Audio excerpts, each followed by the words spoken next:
Hello, and welcome to another episode of Global Tantrum. I am your host, Steve Halley. With me, as per usual, is my co host and good friend, Professor Galen Jackson. Galen, what's the latest, buddy? Class has started. The problem with being a tough professor and signing a lot of reading is that I also have to do all of the reading. Oh, yeah. Yeah. Well, I also need to go get a haircut because my friends say when it gets this long, I look like the serial killer from No Country for Old Men. Javier Bardem. Yeah. Yeah, but not when he's looking his best. Yeah, I know. The character's name is Anton Chigurh, I believe. Correct. Anton Chigurh. The coin flip with your students. I haven't thought about that, man. Yeah, no, it's something to consider. What's going on with you? Yeah, for what it's worth, I don't think you look anything like that guy. If you gave it another couple months with bangs, maybe. I appreciate that. Yeah, you've got more of like a boy band thing going on at the moment.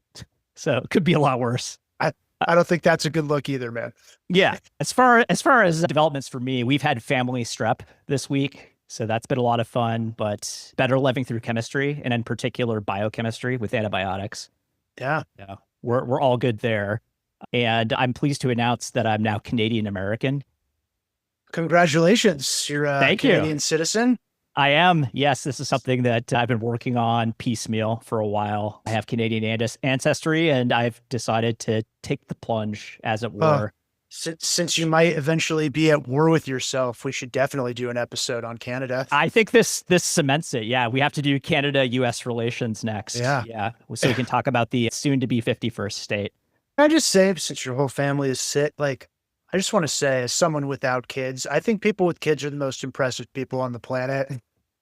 Thanks, man. I don't have them, and the semester starts, and I'm like, cool, I'll never have time for anything again. And well, eventually, Galen, you'll just be one of those crusty old professors who have everything on lock, and you just whip out the same old notes, and it's basically grooved into your brain. Haven't updated syllabi in 25 years. Yeah, exactly. I hope I'm never that guy. You probably will be. Let's face it. Anyway, speaking of syllabi, I don't have a good transition. One element that appears on many syllabi is the Chinese-Russian relationship. Not as smooth as I've been doing. A for effort, man. Yeah, maybe a C- for effect. Yeah, this week we're going to be talking about what the No Limits partnership that has developed between Russia and China in the relatively near term, particularly over the last 10 years or so. Now, Russia and China, I think, began normalizing relations at the end of the Cold War. 1989, they normalized relations. Yeah. Okay. And then that process didn't really take off until my understanding around 2005, 2006, where they normalized the border between them. Yep. Because they have, 2,600 miles of border, rather large, and has not always been a happy place, right, Galen? We'll get into that a little bit. That's correct. And then since Xi Jinping came on the scene and sort of broing out with Vladimir Putin, things have proceeded apace. And at this point, the Russia-China relationship could be called an alliance in all but name. We'll get into that too. It's interesting that they don't have a formal alliance. Yeah. And if their hot mic moment is to be taken at face value, this might have a lot of staying power since they are discussing living forever. Yes. So the presidents Vladimir Putin and Xi Jinping were overheard on a hot mic at, I believe, the China's massive military parade at the 80th anniversary of the end of World War II, if I'm remembering correctly. And we'll talk about this a little bit more. They were caught on a hot mic discussing living to the age of 150 via organ replacements. So everybody looks at these guys and wonders why there's no succession plan. We're sure you get an idea of how they think about it. I hadn't thought about it in those terms, but good point. Yeah, they have an eye on ruling for another 75 years is the answer. Whether or not that's realistic remains to be seen. But they are in control of a lot of resources, shall we say. Yeah, we could debate this endlessly, but I think one could plausibly argue that the so-called partnership without limits, which I think they used that language 3 weeks prior to Putin's invasion of Ukraine, which China may have not been aware was Putin's plan right at the time that was announced. but that this partnership might be the most geopolitically significant development of this century. Again, I think we could very much debate that, but it brings together two enormous powers with tremendous geographical reach, many nuclear weapons, and substantial economic resources that can combine forces synergistically. And this event this week was quite something. You found like an interesting chart with Reuters that spelled out like what was on display. So, do you want to tell us what the Chinese rolled out? Yeah, so autocracies like doing military parades. The United States does too now, apparently, although ours was not as impressive as this one. Yes, but we Uh, now have a Department of War instead of we the do have a Department of Department of Defense. War. Yeah, Yeah. so maybe we'll get back to that. And my little joke about the Department of War in the United States is maybe Congress will go back to declaring war, which we have not done since World War II. Yeah, that one's not going to happen. Probably not. Probably not. Anyway, Reuters published a cool infographic. I'll just describe it. Yes. It's this graph basically of three different victory days in China, three different parades, one in 2015, one in 2019, and one in 2025. And it consists of a bunch of columns of boxes, and each box is basically stacked up in a certain number. Each column represents a vehicle formation, and each box represents a particular vehicle. And the boxes are color coded by munition type. So there's tanks, armored vehicles, artillery, missiles, ballistic missiles, ICBMs, aircraft, drones and unmanned vehicles, and other vehicles and weapons. So maybe we'll put this on our Substack because it is actually pretty cool how they did this. And so in 2015, we're looking at a lot of tanks and armored vehicles. We're looking at a lot of missiles and that sort of thing. 2019, we start to see like more drones and so on, and a lot more aircraft.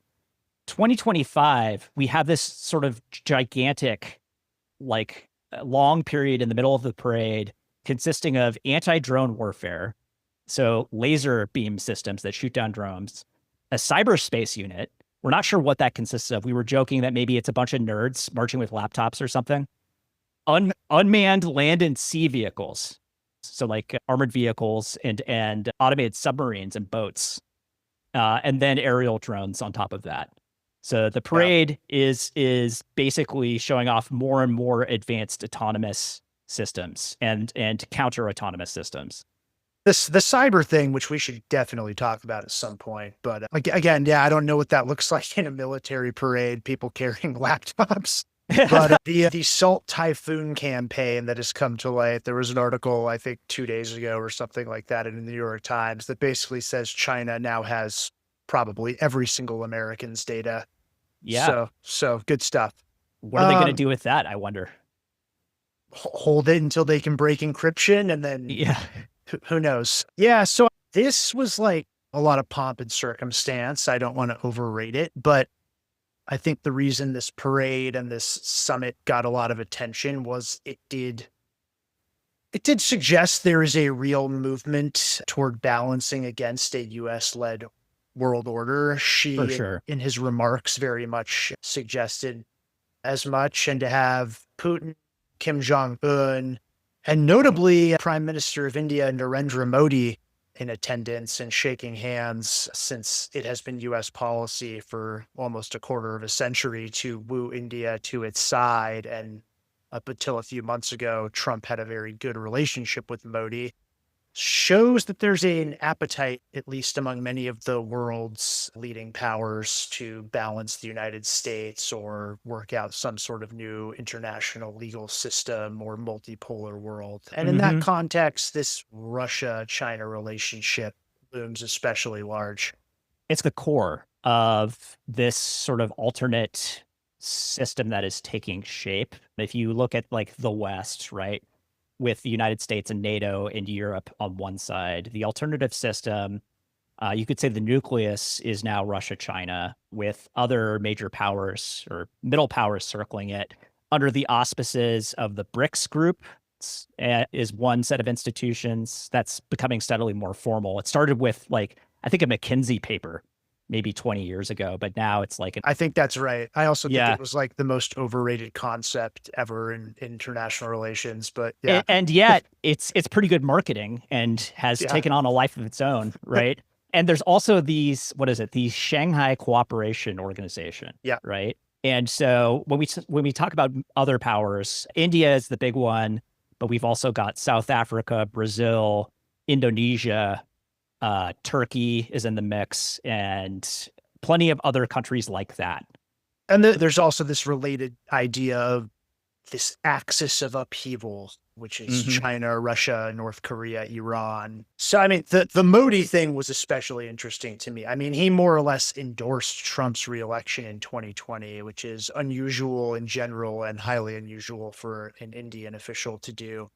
So, for US India relations to have deteriorated this much in what, 8 months or something is a notable development.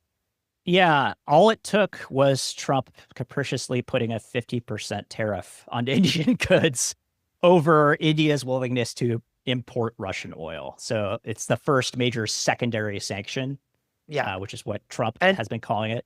And that's maybe a nice segue to our topic today, since it Yes. relates to this idea of can you split China and Russia up? A lot of talk of India being involved in that. I don't know. Should I go ahead and just give like a historical grounding for some of this? Let's do it. Yeah, let's talk about what, since World War II, maybe? Yeah. Yeah. And as you said, that parade was a commemoration of World War II, or the 80th Mhm. anniversary, because China fought with the Allies during World War II. It was a peripheral theater. China was extremely weak at the time. This is like the so called warlord period.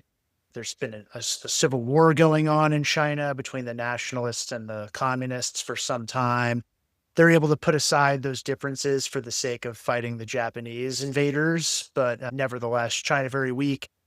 Important, though, in the sense that it was able to tie down large number of Japanese land forces. And so that made the task of the US island hopping campaign somewhat easier. But FDR had this concept that when the war ended, there was going to be four policemen: Mhm. the British Empire, the Soviet, and the United States, and China was going to be the fourth power. But this all kind of gets shaken up when the communists win the Civil War and come to power in a revolution in 1949. And immediately the ties between China and the Soviet Union deepen. There's a treaty signed in 1950 that kind of pledges cooperation and friendship between them. The Soviets do things like help supply or certain types of military and economic aid during the Korean War to Chinese forces. The Soviets actually play an important role in helping China build its nuclear program. So there is this period when ties are quite tight, but that all kind of starts to go off the rails by about the mid 1950s. You and I were talking about, you could plausibly argue that a maybe majority of the reason for that was just Mao Zedong being a very difficult person. Extremely difficult, extremely suspicious, capricious, and Yeah. yeah, some pretty unpredictable. some pretty wild ideas, by the way. Like, one of the differences was China wanted to take a much more aggressive approach to foreign policy with the West. And at one point, I think Mao gave a speech being like, yeah, if there's a nuclear war, we might lose 300 million of our citizens, but China has 600 million people. So, like, No big we'll deal. we'll be fine because we'll have 300 million left. Sort of megalomaniac. There's a famous story that when Nikita Khrushchev, the general secretary of the Soviet Union, visited China, I think it was in 1958, he didn't know how to swim. And for the sake of humiliating him, Mao insisted on like swimming a lot of laps in this pool while having his interpreters translate what he was saying while he was swimming to make Khrushchev look unathletic and not fit. Bizarre. So there's like stuff like that. There's just some Mao specific stuff, but it's also a split over ideology. Again, the Chinese wanted to wage the Cold War with the West more fiercely. I think a big part of this was just China's little brother complex, Mm. which is going to be relevant to what we discussed today. The idea that the Soviets were the leader of the communist bloc and treated the Chinese with condescension. Again, the Soviets thought China was much too confrontational with the West and did things like started confrontations over Taiwan at a time when they were not well equipped to re-seize Taiwan. Yeah, we should underline the fact that China is very poor and very weak at this point in time, like desperately poor. And Completely different picture than yeah, today, as it was even as late as the shift from Mao to Deng Xiaoping in the late hmm 70s. China extremely poor even at that point. Like the Chinese start doing things like they named their nuclear program, the code name for it was Project 596. Yes. mm. The 6 being June, 59 being 1959, because that was the month that the Soviets cut off their assistance to China's nuclear program. So it's a middle finger at the Soviets. There's also the Cultural Revolution, which the Soviets were quite critical of. And this all kind of comes to a head in 1969 along what's called the Ussuri River, which is in northeast China along the border with Manchuria, where there's actual border clashes with not insignificant numbers of casualties. And things look like they might even escalate to a certain extent. There's major Soviet mobilizations. There's some stories, I don't think they've ever been confirmed, but that the Soviets considered a preemptive large-scale nuclear strike. Things really, really escalated. This is what the United States ultimately is able to take advantage of under Nixon and Kissinger with the so-called triangular diplomacy. They're concerned at a time when U.S. relative power has declined. The U.S. nuclear umbrella to Europe is increasingly in doubt.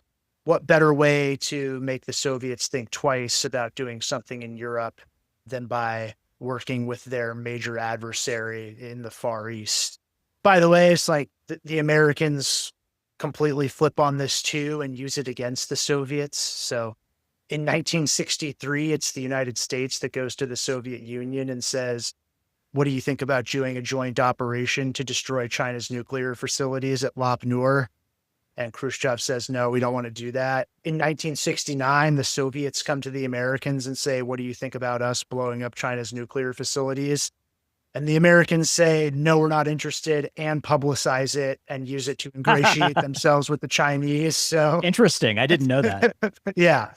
And things don't really recover until the end of the Cold War. There's some intervening things. The Soviets support Vietnam against China in 1979. China's hmm highly critical of the Soviet invasion of Afghanistan that same year. But it's not until, again, 1989 that relations normalize, and not really until about a decade or a decade and a half later that things start to warm up. I would just make a key point here. A lot of the explanations for the Sino-Soviet split have to do with ideology, and I'm not saying that wasn't part of it. And as discussed, it could be a large part that Mao was just a megalomaniac. But you could plausibly argue that this is totally unsurprising in kind of structural realist terms. You hmm have two great powers with great power ambitions that, as you said, share a colossally long border. Some of the stuff related to the split could be chucked up as much to geopolitics as anything else. They had disagreements over Manchuria, Mongolia, the Soviets not wanting to get dragged into a nuclear war with the United States. Soviet support for India at various times aggravated relations with China. And they were able to cooperate on some issues when their geopolitical interests aligned, such as when they both backed Vietnam against the United States. So, hmm but it's kind of a real rift that the Americans moved to exploit. But now it seems the shoe is on the other foot.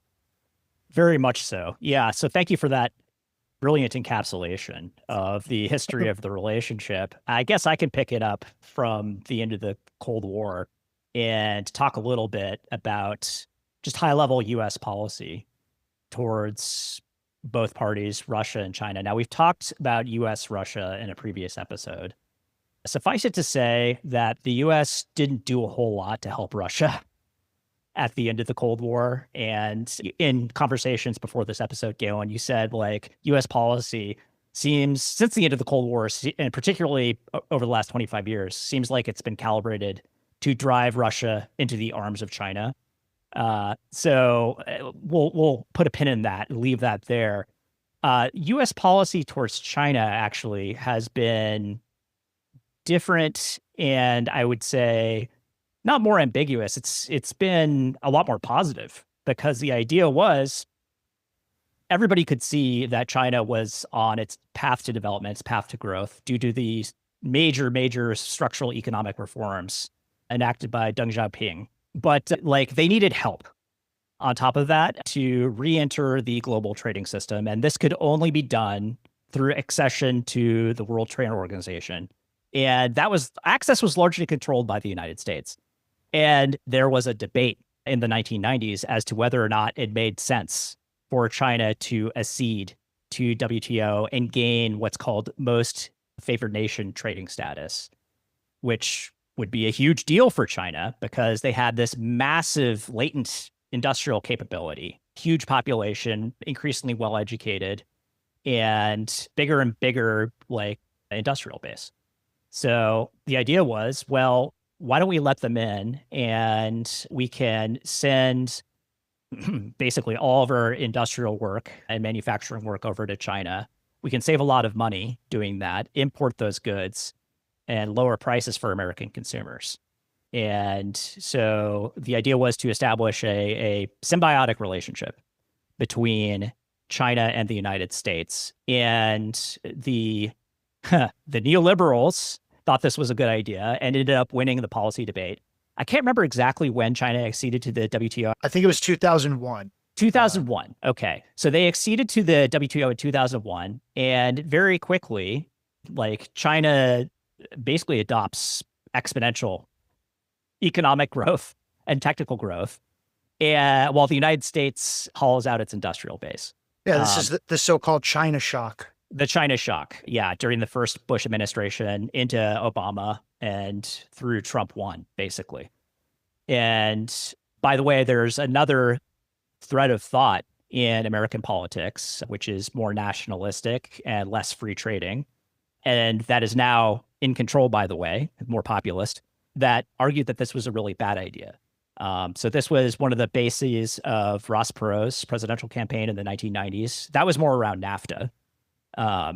But I don't think he had anything. Same logic. Same principle, right? Yeah. Patrick Buchanan would be another guy, and Donald Trump, for that matter. It took him quite a while to get into a position of power to do anything about it.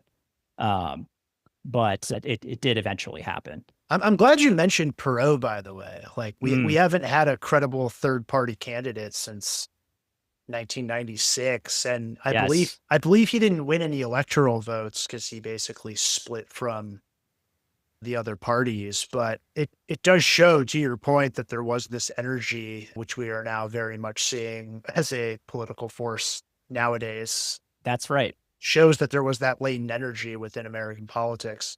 Yeah, the trade was industrializing China and deindustrializing the United States in return for just an explosion of cheap goods for American consumers. Yeah. That was the trade we made, and it's enabled, for instance, the growth of Amazon.com and the drop shipping model and everything else, like Temu and so on.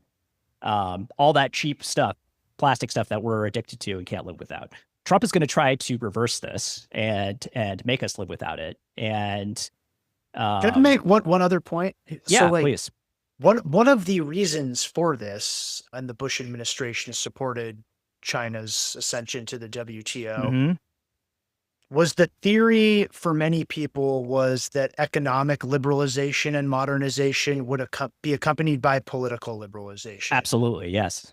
This was like a key feature of the argument that, it's modernization theory, right? Correct.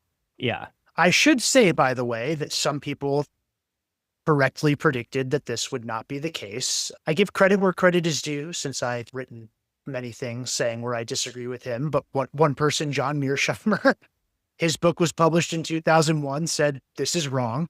And China's going to ultimately be the United States' top adversary, because that's how international politics works. And he nailed it. From the standpoint of where we are today, I think it's very hard to say he wasn't right about that. Yeah, with serious consequences.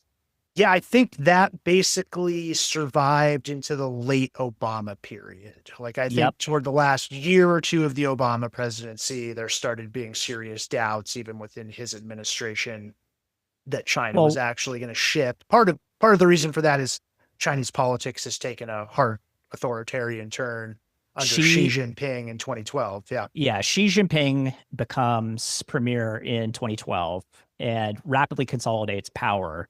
Within the first couple of years, he's conducting an anti-corruption campaign, effectively purging the government.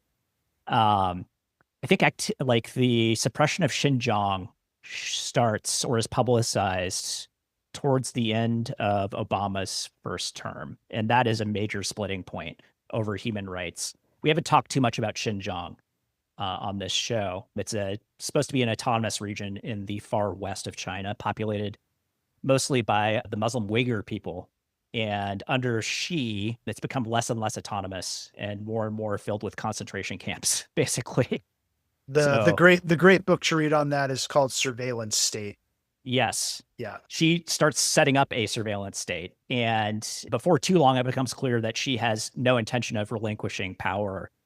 Typically, Chinese premiers, they relinquish power after 2 terms. I think they're 5-year terms, if I'm remembering correctly. Correct. And that was part of the package of the post-Mao period reforms. Jiang Zemin served 10 years. Hu Jintao served 10 years, consecutive 5-year terms. And Xi blew that up and is now in his 3rd term. To be president for life. Premier until he dies, correct. Yes, but this trajectory became more obvious sooner than that. Even at the end of the Obama presidency and into Trump 1, he was making moves that made it pretty clear that he was not going to step down and had other plans. Malign activity towards Taiwan also picks up in this period.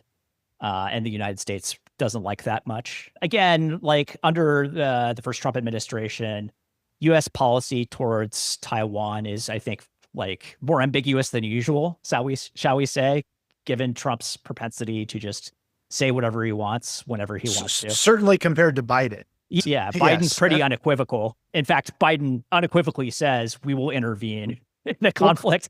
4 times. Now, yes, his administration had to walk those comments back every time he said it. But if this is what the president actually means. Yeah. Trump was like, well, it's not like, I'm not sure we would, which is like erring on the opposite side. Yeah. And so, yeah, there's some ambiguity there, but which I would argue is more in keeping with traditional U.S. policy on that issue. Yeah, Trump is his main policy priority. One could argue one of the main ones, in addition to the illegal immigration thing and legal immigration, is actually to reverse the China shock and break the United States and China apart economically. And the Chinese obviously don't like this at all. And I think the tariffs get started in his first term against China, and they create like some kind of interim deal. The Chinese end up not conceding very much, and the tariffs don't proceed very far in his first term. Obviously, things have changed very dramatically since then. Yeah, some of those things stayed in place, by the way, under Biden. Some of the export control stuff on critical technologies like semiconductors, although we've seen a lot of movement on that in the other direction in recent weeks, but that's for another episode. Totally. So, yeah, we go through Biden. Biden maintains a lot of Trump's tougher policies towards China and tightens the rhetoric on the Taiwan question as well. Now we're at Trump 2. Trump 2, it's interesting because Trump 2's administration is full of China hawks, including notably Elbridge Colby, who is, I think, one of the main national security thinkers. Yep. I believe Marco Rubio is also a China hawk, if I'm remembering correctly. That sounds right. Yeah. Yeah. Although, like, his level of independence remains to be seen. But as we've talked about in the show previously, the national security strategy of the United States, as written so far, is to disengage from Europe to go confront China in the Indo-Pacific. That's the idea. And there's been continuity there, I think, through Biden and in between the Trump presidencies. Everybody's been trying to do that. Yeah, at least stated, right? The vaunted pivot to Asia we've been talking about since circa 2010. Initially, that was like, and to some extent still is like, get out of the Middle East to focus on the Indo-Pacific. Now it's the Middle East and Europe for people like Colby. So yeah, it's been going on for quite a while. Yeah, we are done in Afghanistan. I think we're almost entirely done in Syria and Iraq. The U.S. still keeps something like 30,000 troops in the Gulf in places like Bahrain. Qatar. But yes, the Middle East is certainly downgraded from where it was in 2005, for example. It's been ramped way down. Yeah. And I'm not actually sure how much we've ramped up in East Asia and the Indo-Pacific. But this is all to say that U.S. relations with both countries, for Russia for some time, we've talked about the history of post-Cold War U.S.-Russian relations quite a bit on this show, but particularly post-2013, 2014, when Putin decided to annex Crimea and start a low-scale war in eastern Ukraine. China, again, is like starting to shift, U.S. policy is starting to shift to a hard line around that time. But I would mark the point where it becomes bipartisan. Okay, China is a U.S. rival and adversary to Trump's first term. Yep. And I do think that is basically a bipartisan consensus at this point. So, and of course, U.S. relations with Russia have soured even more since February 2022. So, bad relations between the United States and both of those powers, and to some extent, that explains the glue that's holding them together now. Absolutely. I would argue to a great extent, because as we alluded to earlier, there's no reason to think that Russia and China would be natural allies. And historically, that very much has not been the case, right, Galen? It's like they've fought numerous wars in the past. So absolutely not. Now, like, this is where we should talk about, there's been a lot of talk of a so-called reverse Kissinger, which essentially would mean instead of reaching out to China to split China from the Soviet Union, today reaching out to Russia to split it from China. Right. And there's a debate about whether that's possible, or if the United States, at the very least, whether the United States has agency in making that happen, or if it's something that has to happen as a result of natural tensions between Moscow and Beijing. I guess I would just lay out, how about this? I'll lay out some of the reasons people think why it might be possible to break up this quasi-alliance. As you said, not natural partners. Historically, they have not gotten along. Generally, just as a basic fact of geography, two great powers with a 2,600-mile border are going to have security concerns about one another. And by the way, a pretty porous border too. Yeah. So we're talking about like the far northern regions of China and the far eastern regions of Russia, which are not very densely populated. Yes. Basically Siberia and parts of Mongolia, right? So people have migrated back and forth since time immemorial, right? So it's already a bit amorphous in terms of who actually owns what. Yeah, well, and as you said, they settled these border disputes, I think, back in 2006. Yeah. And the border has been largely demilitarized, is my understanding. Yeah. But we know from a document which no one, as far as I could tell, was able to 100% validate that it was a legitimate document. But I think the New York Times said something like 6 Western intelligence services had affirmed that it was, in fact, a real document that was leaked this summer, that was likely from late 2023 or early 2024 from Russia's internal security service, the FSB, which shows that there are real concerns, at least among Russian intelligence officials, about what we're talking about.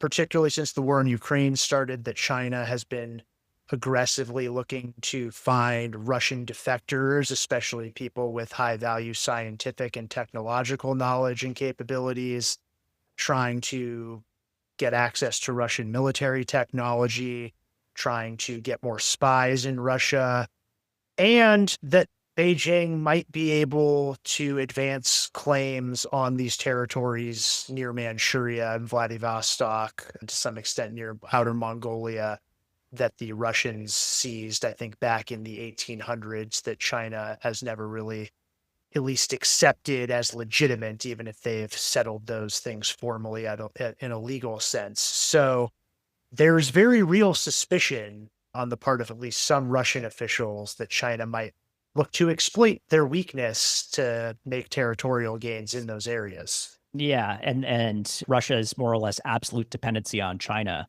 as long as the Ukraine war is going on, right? Yes. I will note that it is common practice for allies to spy on one another. Sure. Including in NATO. And there's been a number of embarrassing incidents over the years. Look, man, whatever you think about Snowden, some of those leaks were like crack for a person that does IR, like the United States Yeah. having basically hacked Angela Merkel's cell phone. Amazing. Pure gold. Yes. Yeah. Pure Afghan gold, as it were. Yeah, but this could be a little bit above and beyond that. It is the case that there are many Chinese nationals in Siberia. They've been, some would call it immigrating, others would call it infiltrating now for a number of decades. And again, like there are fewer and fewer Russians all the time. The Chinese population is also not growing, but it's, I guess, 8 times the size of Russia's population. And again, these are mostly empty territories. So it's like, why not at some point in the future stage an incident, say that these Chinese nationals need China's protection against Russian racists or whatever, right? Particularly as the balance of power has swung markedly in China's favor in the last, however, 4 decades or so. Russia previously had far superior military technology. China has really caught up, in part by stealing some of Russia's technology. Its military modernization program has been pretty impressive.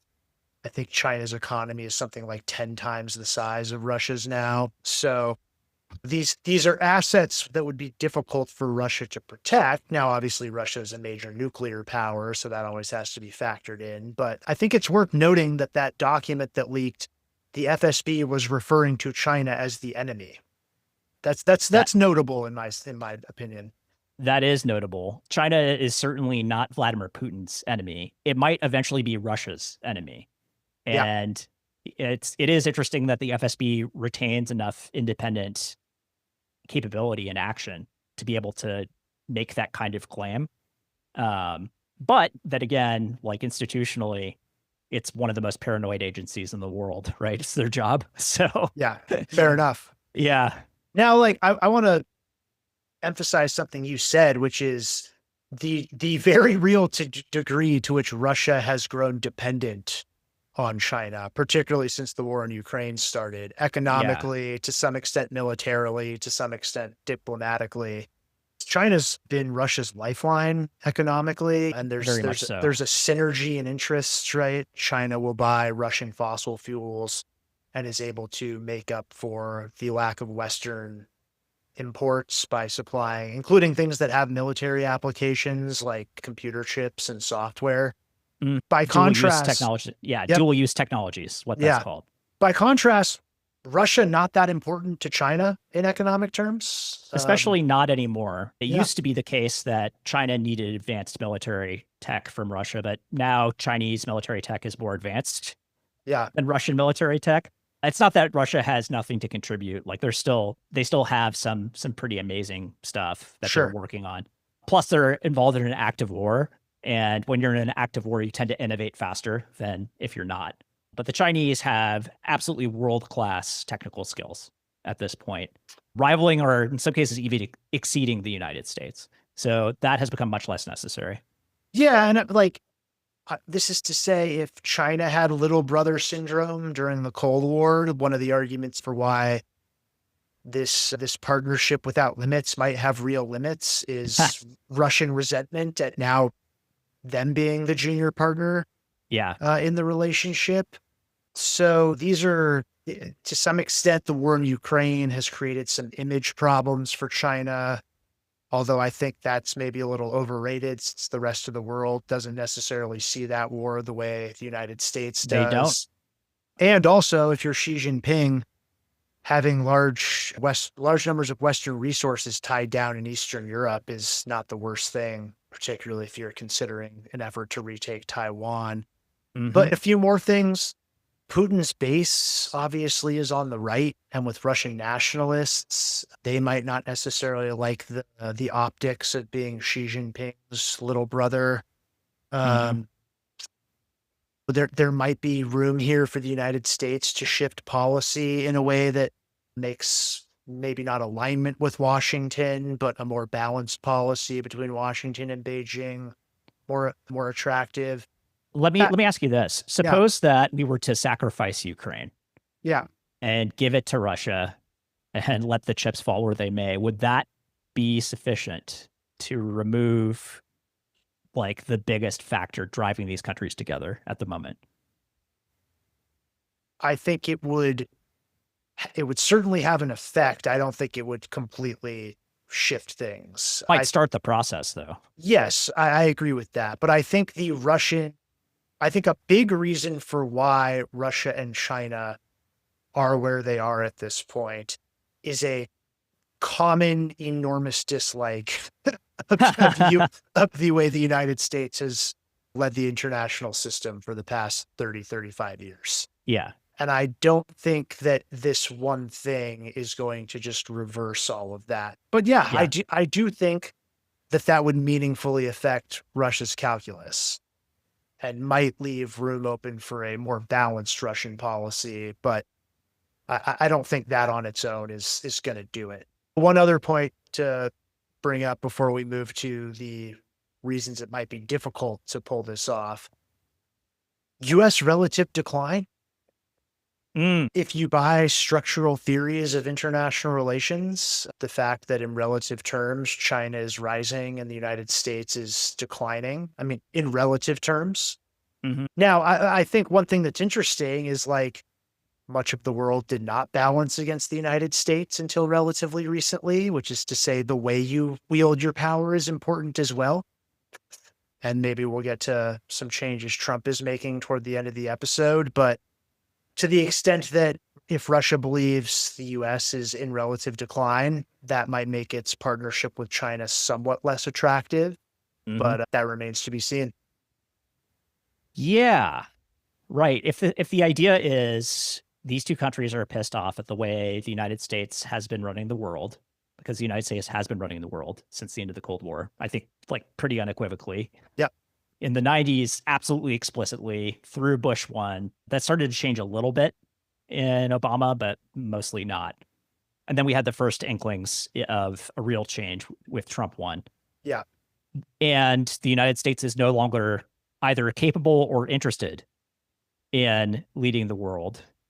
Then does that remove the primary motivation for this relationship? But like coupling with that question comes the flip side of the question, which is, well, will this even be relevant for the United States? If the United States declines to the point where it's just not involved in these areas anyway, right? Or just withdraws. exits. Yeah, or just exits, right? If we go back to the 1930s. Which seems to be a policy goal, honestly. Yeah, I mean, I guess we could debate to that extent, but like certainly there are parallels. Directionally, that does seem to be what Trump, and I think a good portion of the American people, by the way, seem to be pushing toward. Isolationism. Yeah, I do want to bring up some points about like what holds Russia and China together a little bit more before we like discuss, hey, if there is a massive shift in American foreign policy, will this lead to changes between in the relationship?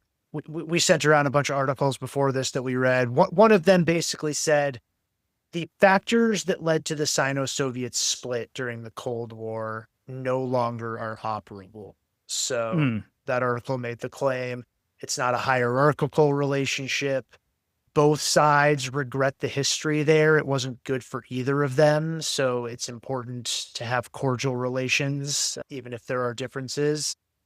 There's no formal alliance between them, as you said, which we should talk about, which would engender tensions or dependence.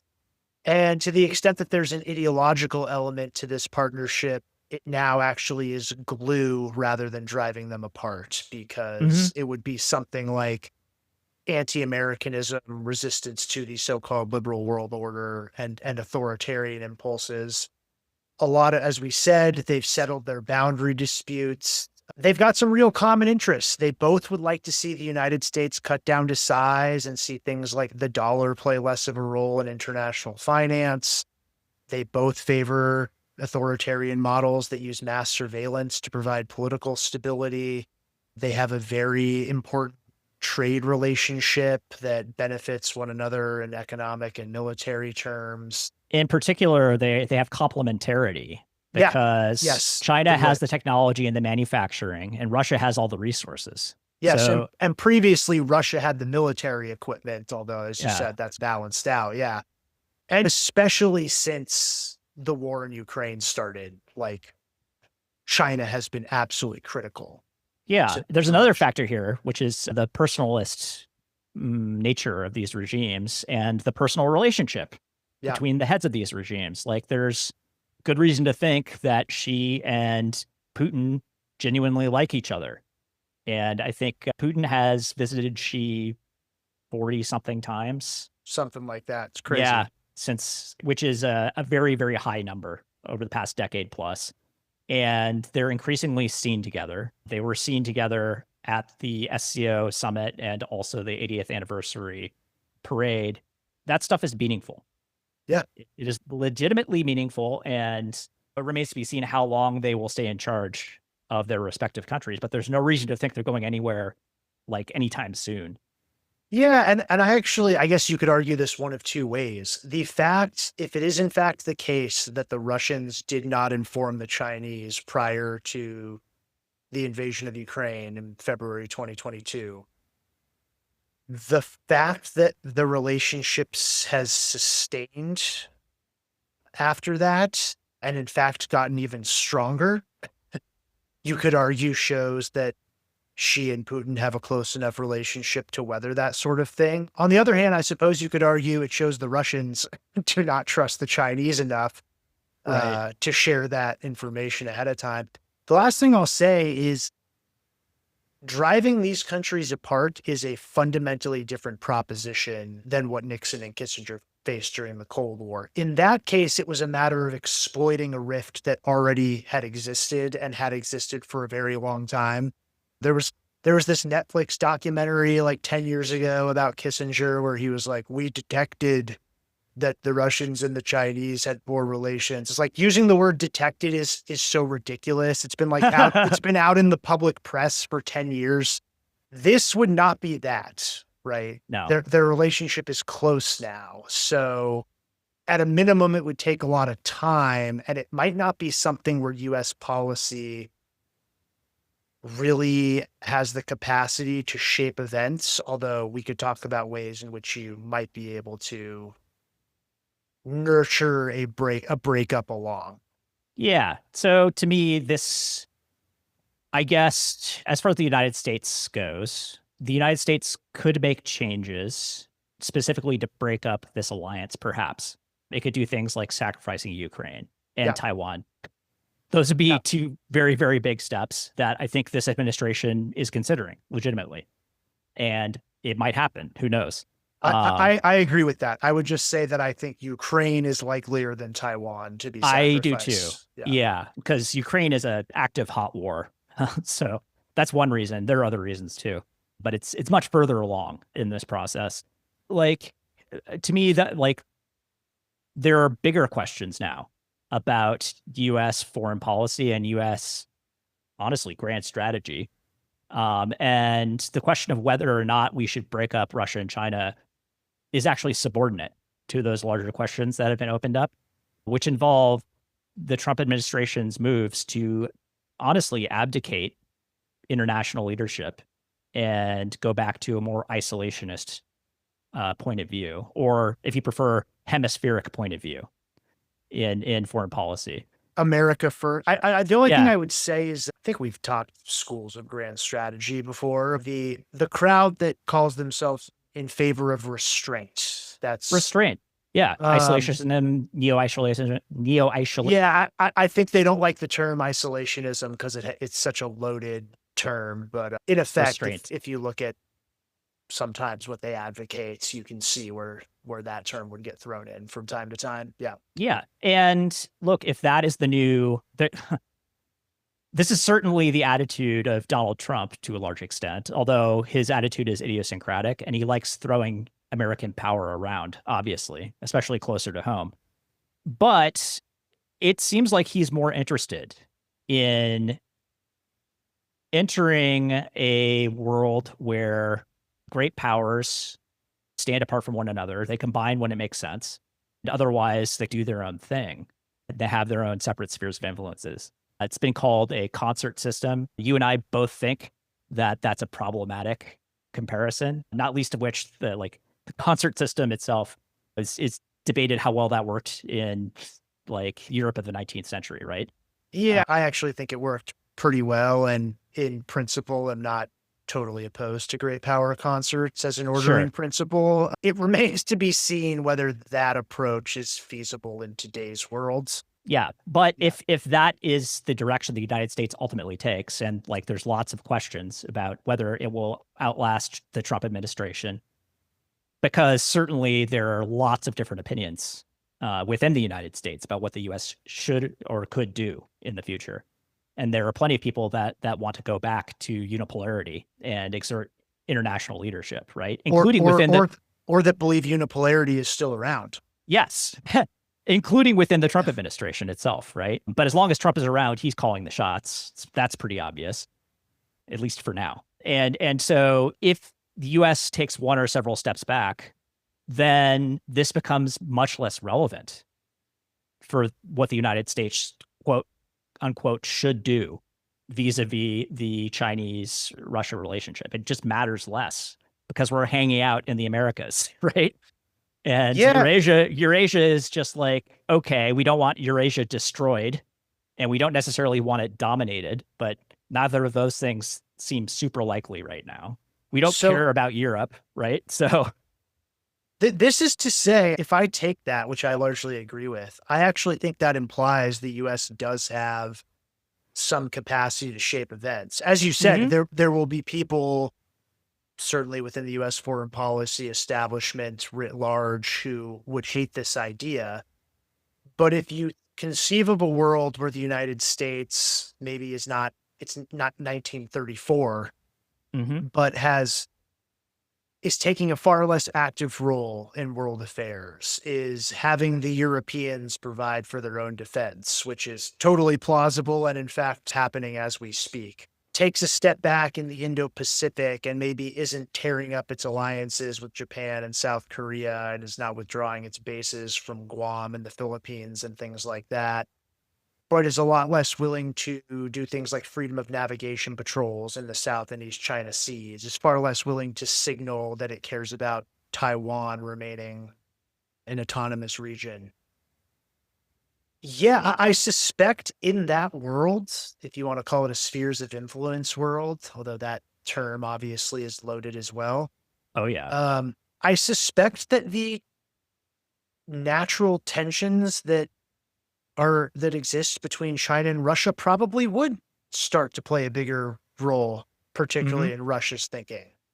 I think that would remove a critical piece of the glue that's holding them together right now. I think one thing that really unifies them is their opposition to the U.S.-led world order. And you see this in places, especially like the United Nations, where they join forces to oppose U.S. initiatives. I think they really don't like that. They both subscribe to non-interference, right? What countries do within their own borders is their own business. And if the U.S. fails to or stops leading self-consciously, then what is there to oppose? Russia and China have gotten what they want, right? So yeah, but I think they probably would be more at odds with one another if that happened. And I think that probably is to the U.S. advantage, not to have complete chaos and a major war that could escalate between them. But as I said at the top, like this Russia-Chinese partnership is arguably the most important geopolitical reality confronting the United States right now. It is, because the United States can't really do much about it without reversing its foreign policy, which, by the way, is happening and may or may not continue to happen. And the Russia-China bloc is capable of resisting the United States and its partners. Like, we're seeing it happen. Like they're actually being pretty effective, if you ask me.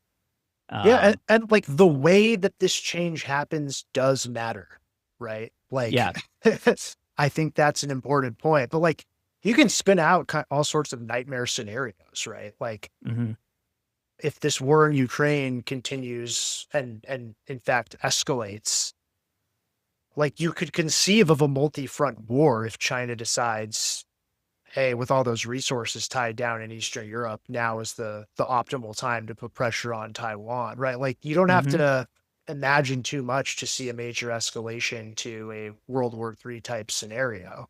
And we haven't even talked about Iran and North Korea. Right. It's like there are junior partners in this group too that are relevant. Both of those states are relevant. We don't want them to be, but they are. So I, by the way, would say that this is a point in favor of a more restrained foreign policy. I think, as I said, U.S. foreign policy since the end of the Cold War has been quite effective at driving these two countries together, right, albeit in various ways.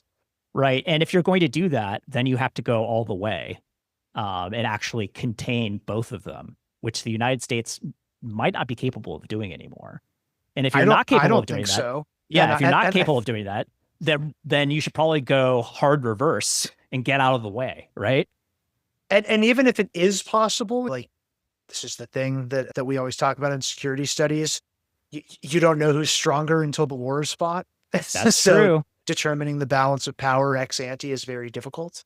That is true. But let's assume the United States is capable of containing both of these powers simultaneously. It's going to be an enormous effort that requires huge numbers of resources Yeah. and probably will at least be to some degree divisive within the American body politic. Yeah. Particularly if troops start dying Yeah. again. That's extremely divisive.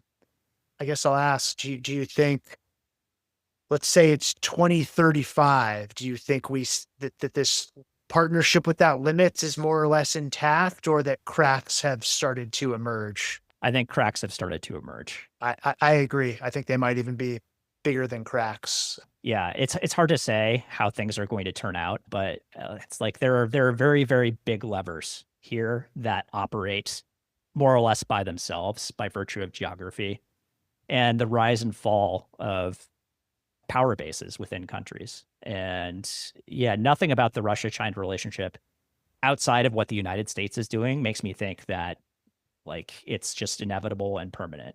It's actually the opposite. And I think this represents an aberration. And like more broadly speaking, the international system is at an inflection point, which is something that Xi Jinping has self-consciously recognized and talked about. It's like we're seeing changes that we haven't seen in 100 years. He's very frequently quoted saying that. Yep. And then saying to Putin, you and I are going to work together to exploit this is like the corollary to that is a little bit less reported on, right? So yeah, and I was really struck by the reporting on that FSB document. Again, referring to them as the enemy and all of these things that people have speculated about with revanchist territorial aims in China and things like that. To me, that showed in a pretty clear way that the Russians are quite worried about this sort of thing, even if we don't see it on the front pages of newspapers. yeah, the like everything in Russia right now is biased towards the short-term survival, like somehow coming out of Ukraine with a win somehow, right? And they're not thinking too much about the long term, or at least Putin doesn't seem to be. There are people in Russia that are thinking about the long term, clearly, and they're seeing how destructive this is to the long-term prospects of the country, and they don't like it. That's notable. Yeah. All right. All right, buddy. There, man. Another one of the books. Okay. Till next time, this has been Global Tantrum.